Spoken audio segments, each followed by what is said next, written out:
Hello everyone, আসসালামু আলাইকুম। আপনারা সবাই কেমন আছেন? এই তো আল্লাহর রহমতে আমরা সবাই ভালো আছি। তো আপনাদের সবাইকে রমজান মুবারক জানিয়ে আমার আজকের ভিডিওটা শুরু করলাম। আর আজকে হচ্ছে আমি প্রথম রমজানে কি কি করেছিলাম, দ্বিতীয় রমজানে কি কি করেছিলাম, ওগুলা মিলিয়ে একটা ভিডিও আপনাদের জন্য মেক করেছি।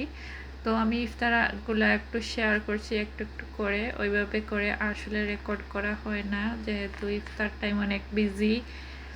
তো এখানে হচ্ছে আমি জাউ রান্না করতেছি। আর জাউটা মানে হয়ে গিয়েছে, আমি এটা পোলাও চাউল দিয়ে রান্না করতেছি। এগুলো এমনিতেই সফট হয়ে যায়। তো এটাকে আমি ব্লেন্ড করার জন্য এটা নিয়ে নিচ্ছি।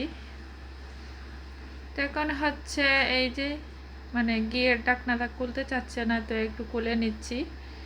চাউয়ের মধ্যে একটু ঘি দিলে অনেক সুন্দর ফ্লেভার হয়। এই যে দেখতে পাচ্ছেন একদম ম্যাশ করে নিয়েছি। তো ইফতারে আমরা জাউটাই পছন্দ করি। তো সবাই আবার এটা পছন্দ করে না, বাচ্চারা আবার পোলাওটা বিরিয়ানিটা এটা পছন্দ করে। তো আমাদের দুই আইটেমই করতে হয়। তো এখানে একটু ঘি দিয়ে দিলাম। আর ওই পাশে তো দেখতেই পাচ্ছেন বিরিয়ানিও রান্না করেছি। তো এটা দেওয়ার পরে একটু নাড়াচাড়া করে নামিয়ে ফেলবো। আর বেশিক্ষণ জাল করব না যেহেতু ঘিয়ের ফ্লেভার চলে যাবে। আর এখানে হচ্ছে চুলা বোনা করে নিয়েছি। চাউয়ের সাথে তো চুলা বোনা পেঁয়াজু।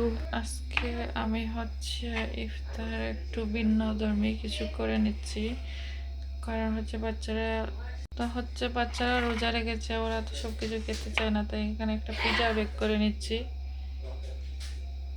এই যে দেখতেই অনেক ভালো লাগতেছে। তো ওকে এখানে সব কিছু কেটে কুটে রেডি করে নিয়েছি। এরকম এখন শুধু রান্না করব।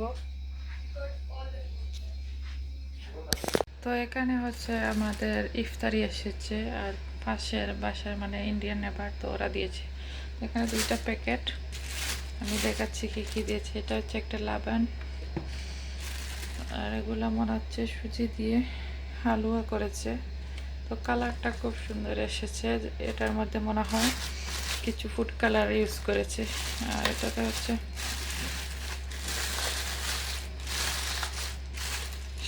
এটা শাহেদ বিরিয়ানি, হ্যাঁ চিকেন বিরিয়ানি বানিয়েছে মাশাআল্লাহ। তো এখন আমি এটা বন্ধ করে রেখে দিই, তাতে গরম থাকবে।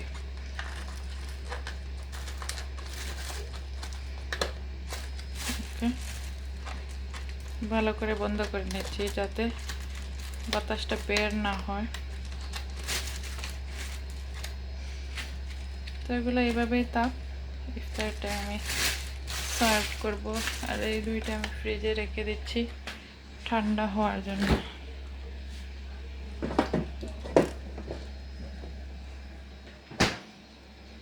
আমার পিজাটা বেক করে এরকম হয়েছে। তো এই তো ইফতার দিয়ে সাজিয়ে নিয়েছি।